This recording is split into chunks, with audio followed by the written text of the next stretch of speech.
I come with a heavy heart from Nigeria, but first I'd like to apologize to Honorable Kathila Obara. I am not here to bring shame to our country. I'm here to seek help for the women of Nigeria. Again, my name is Senator Natasha Akpoti. 5 days ago, on the 6th of March 2025, I was suspended.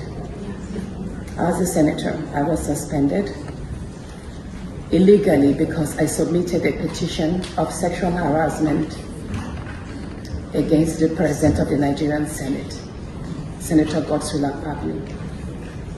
I thought that by submitting the petition, he would recuse himself, and both of us will submit ourselves to the Committee on Ethics, Privileges and Public Petition for a fair and transparent investigation.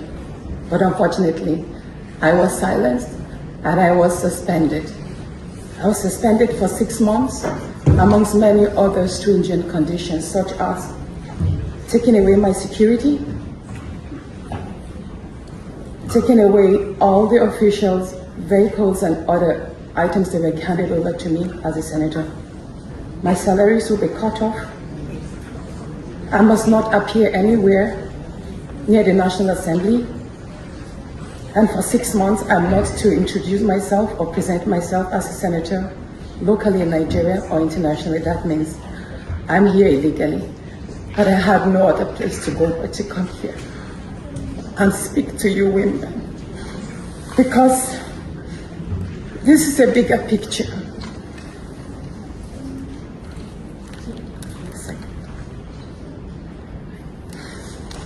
This is a bigger picture. It depicts the crisis of women political representation.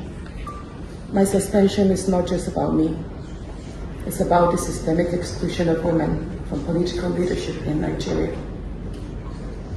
Women make up 3.6% of political offices, and in the Senate, it's just 2.8. We have 109 men, and only 4 of us are women. So right now, it's 108 with only 3 women. This is a clear case of political victimization, punishment for speaking out against impunity, corruption, and gender-based violence. The United Nations Declaration 48/104 declares sexual harassment as a form of gender violence. The Senate's actions are an assault on democracy. I was elected by my constituents to represent them. Yet a few powerful men have unilaterally decided to silence their voices by suspending me for 6 months. My call for an open and transparent investigation into harassment allegations have been met with hostility instead of accountability. If a female senator can be treated this way in the full view of the world, imagine what ordinary Nigerian women will go through every day in workplaces, in universities, and other aspects of. That said, colleagues, there was a matter before I close the meeting. There was a matter that arose during the first session, which we had this morning. The matter that was raised by our colleague from Nigeria, Senator Natasha, and because all of us heard what she said, and it only serves us better if I put a word in what she has said. So I would like to say we have heard her concerns, and having heard her, it would have been an opportunity for all of us to understand more about what she has said. But because we listened only on her side, as an institution, as IPU, we will be taking the concerns that have been raised, not only taking her side, but also giving a chance to listen to the other side, as it is a custom for IPU. And after having listened to the other side, we will take steps as necessary. So I thought it was necessary for us to say a word about it and then be able to take it further. Excuse me? I'm still getting there. Thank you. So I thought I should let you members, before we think because she said something different from what the contributions were. So we have taken care of we have taken the concerns that she raised, and we will be working on them, of course, having listened to the other side, and we will be able to take steps after that. I also recognize the fact that our Nigerian delegate who is here had requested the floor, Honorable Kafilat, but because of time, she wasn't given a chance to speak. But, like I said, we have heard the concerns that have been raised by Senator Natasha, but at the same time, we have taken cognizance of the fact that you would have wished to address us, but time wasn't enough to give you a chance to do that. And that said, IPU will be taking this matter as we usually do when such concerns are raised in meetings like this. So just a few things I'd like to say, especially about this Natasha thing. Natasha has finally gone to United Nations, right? She's gone to report her case to United Nations. Natasha should also know that Nigeria is a sovereign state. There's a limit to some of the things that happen. What I expected at the very least from her is for her to go to court and address the issues, but going to the international platform to put up her case, for me, is disgraceful, is disgruntling, and it's uncalled for. I don't think our laws are so weak not to deal with men who harass women. I don't think our laws are so bad. We haven't done laws, we haven't put in regulations, rules that guides people's conduct in this country. I don't think we are not able to take care of our business, especially as it relates to women-man matter. I mean, the country is a sovereign nation, for crying out loud. So going to that platform to continue this rant is uncalled for, and I think somebody should call her to order regarding this. Having said that, I don't think Akpabio should resign. In fact, if there was reason for him to resign in the past, right now with recent developments, Akpabio shouldn't even contemplate it. In fact, if there is a possibility to revisit her case, I think she should also get more sanctions about, this issue. I'm coming. For those who are for or against, I'm not the type who will say, I'll say yes, I'm for this person, I'm against this person. I'll tell you the way it's in my mind now. Now, the reason why Akpabio should not resign is because so that tomorrow, if it's found out that this lady is lying, it wouldn't be that we actually vilified somebody even before the court even took a stand.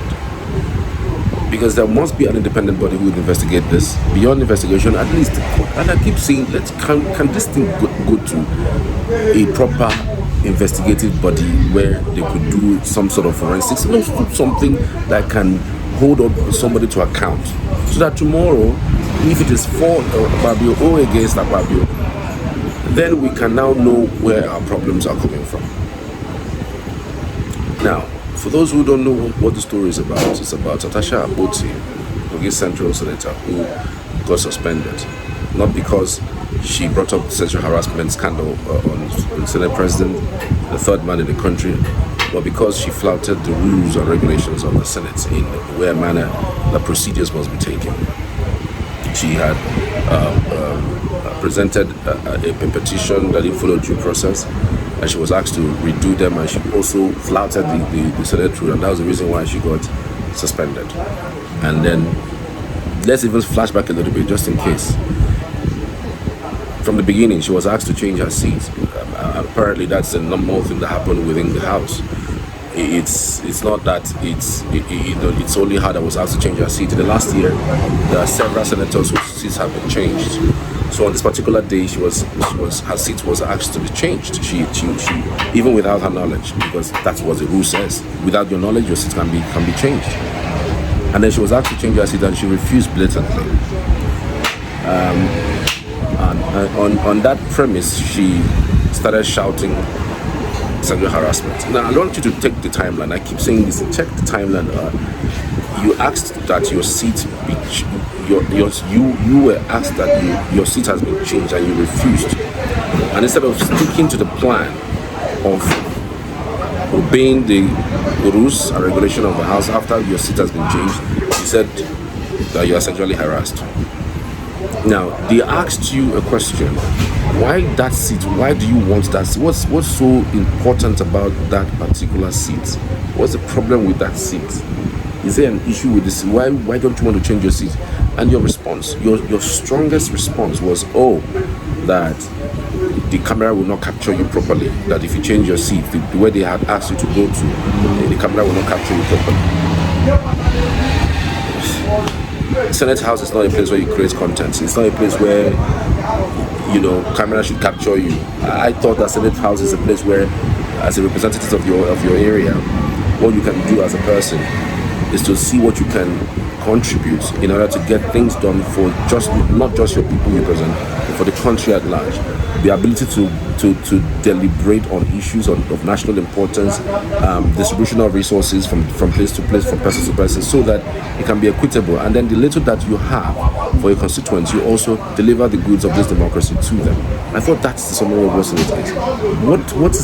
What the heck about where you're sitting and how you're sitting, whether camera captures you or not. Now you are asked to do that and you refused.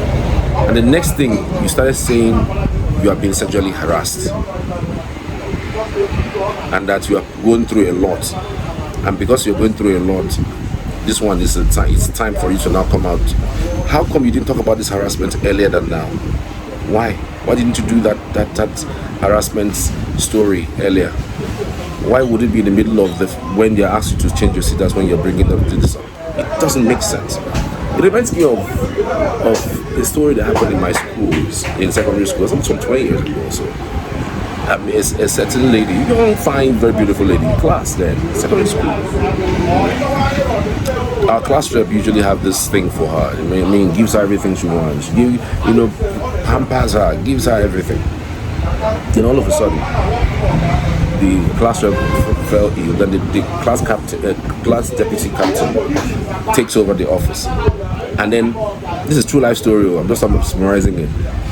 And then when this deputy class rep took over office, he stripped all those privileges that the captain gives her. Like, on what basis are you being given this kind of preferential treatment when there are other people? Like, he started doing things the right way, basically. This is something I witnessed. No, didn't tell me. Do you know what happened after a week later? This lady went to report to the head teacher that this guy had touched her inappropriately. And oh my goodness. And then in the school that time, it was a huge crime if you had done that. If you were caught, man, it's an expulsion act. If care is not taken. And the guy was stunned. That how, when, where? And of course, you can't prove anything. As a guy, you cannot prove it. And as a lady, you can also prove it. And the world would more likely listen to the lady because she's the woman here. Hello. After all said and done, it happened that it was false. She had not liked the way that this guy treated her. More like all the privileges she used to have as a student, this guy stripped it off her. And then the only way to get back at this guy is to announce that she has been touched harshly.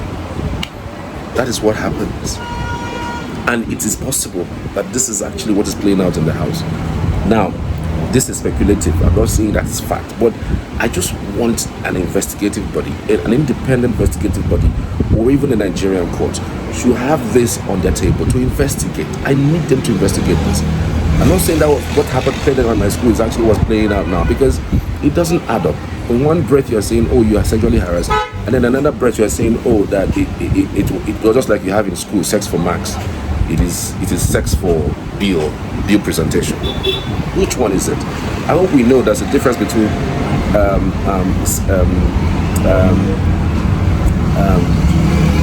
harassment and advancement. Somebody can advance some sort of friendship with you, and then you either turn them down or maybe you allow them. And someone can also say, oh, I'm good with you in terms of harassing because, oh well, if you don't do this, you're going to do this. You're going to get this if you don't do this. And then you are forced to want to. So I hope that we know that there are difference, that there's a difference between those two. So having said that, Akpabio going to,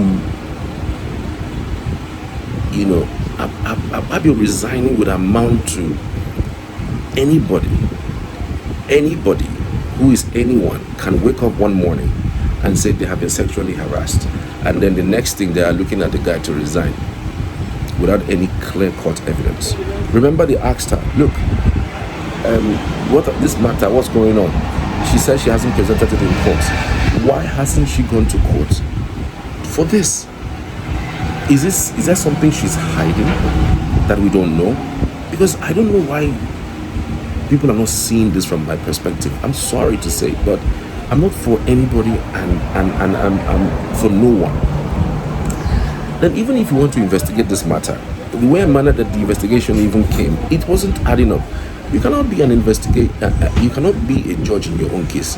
But Akpabio should not have presided over that case, the way he did. He would have at least, for that moment, stepped aside, recused himself, not resigning. It's a difference. Resigning from being the Senate president is different from recusing yourself or stepping aside. Let somebody else preside over it. The reason I say that is because the prayer that suspended the senator was too harsh. The prayer that suspended the senator was too harsh. That's the reason why I said somebody else should have presided over that particular issue, just that particular matter, in terms of presentation of it, and then in terms of ethics and privileges going through it, and then possibly do the needful. He should have stepped aside a little bit so that investigations can happen, and then we could get to a logical conclusion. Now I represent here North. Mr. President, the later part of number 6 talks of withdrawal of all security details for the duration of her suspension. Mr. President, I want to believe that we still feel we are one, and any injury to any of us should be injury to all. I believe withdrawal of security aids at this moment from a senator is not the best way to go. And we should not really create a precedence where the moment something happens with a member of the National Assembly, the security agencies will say withdraw the security aids, because this could be a problem to us later. So I just want us to reflect on this. If your security is given to you as a leverage to your being a senator, to be a senator, it's suspension. But without arguing with that's you, my case. Yes. Without arguing with you, let me remind you. You are a landlord in the Senate or in the National Assembly. Do you remember a senator that was called Otton Zeribe? A distinguished senator who was one of the richest people in southeastern Nigeria. And when he entered into the Senate, he carried along on his shoulders his wealth. May his soul rest in peace. When he was suspended, the Senate took steps to withdraw all his security. And when he refused to apologize to the Senate, he stayed out of the Senate for over 2.5 years until the end of that tenure. We are starting a journey now. And the journey depends on your attitude.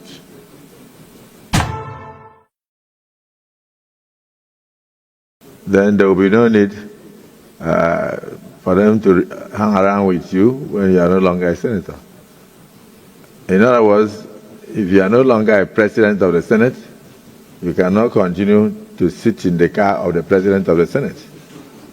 I was with you in the villa the day you declared support for me. And I saw you off as a sign of respect as the outgoing Senate president.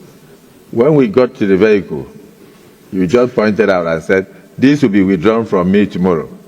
I will come to your house. After you win. so if you are telling me that, assuming I had failed that day, would that vehicle come to my house? Well, Mr. Senate President, I don't want it to be like I'm trying to make a case, but I believe that this is a suspended senator, not someone who seizes. So the prayer, I mean, look, just listen to the prayer. The prayer is so, I mean, it's not something that you would look at and say, it suits her. No. That you are suspending her doesn't stop her from being a senator. She's voted by her people. She is voted by her people. Her people haven't recalled her. So on what basis are you suspending the security for her, suspending her salaries, suspending her allowances, suspending everything, locking up her office? Does your suspension stop her from being a senator? No. And Lawan was even trying to bring the Senate President's attention to the fact that she's a senator doesn't stop her from being a senator. And then you have people whom she has aides who work for her. Why would you want to stop her salaries for her aides? Even if you want to stop salaries for her, which I don't agree with. I don't agree that her salaries must be stopped. She represents the people, and the reason why she's there is because she wants to get some resources for her people, and so her suspension should not stop the resources or whatever it is ongoing to stop. She's a human being. She's not an animal. She's an heir to the throne. She's a senator. She has not been recalled. So for Akpabio to now start referencing people who have been away for 2 years, I don't understand. Are you trying to stop her from being a senator in the next 2 years of staying there? Is there something we're not seeing? We're not. Is there something we are not we are not privy to? Why the harsh suspension? Why that harsh suspension? What's the problem? So I just felt that the suspension was so harsh, and it's because he presided over it. That's the reason why that prayer came the way it did. Yes, because he presided. Because if he didn't preside over it, I mean, we would have had something that if you hear, you would say, okay. For me, 1 month would have been okay. 1 month, yes, and our salary should not be stopped. Salaries of the aides should not be stopped. Our office should be, if our aides are around, her aides should be able to come to the office and do a work or two. She should not stop representing her people because she's suspended. Excuse me.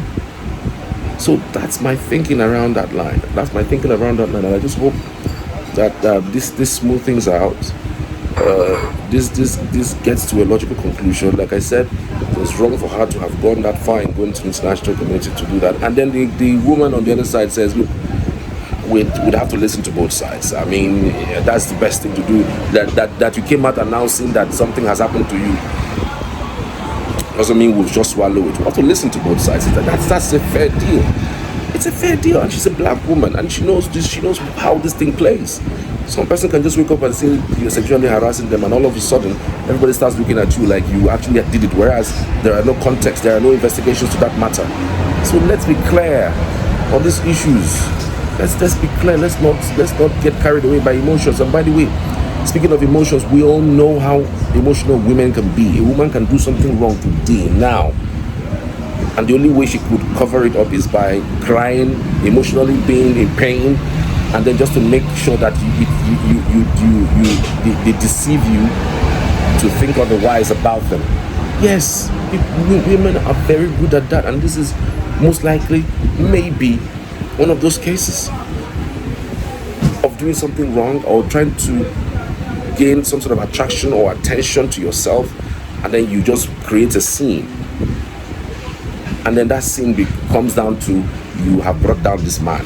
I finally brought down this man. Your plan all along is to get to a place where people listen to you without listening to the man, because you feel that when you bring up the issues of sexual harassment, it's a big deal.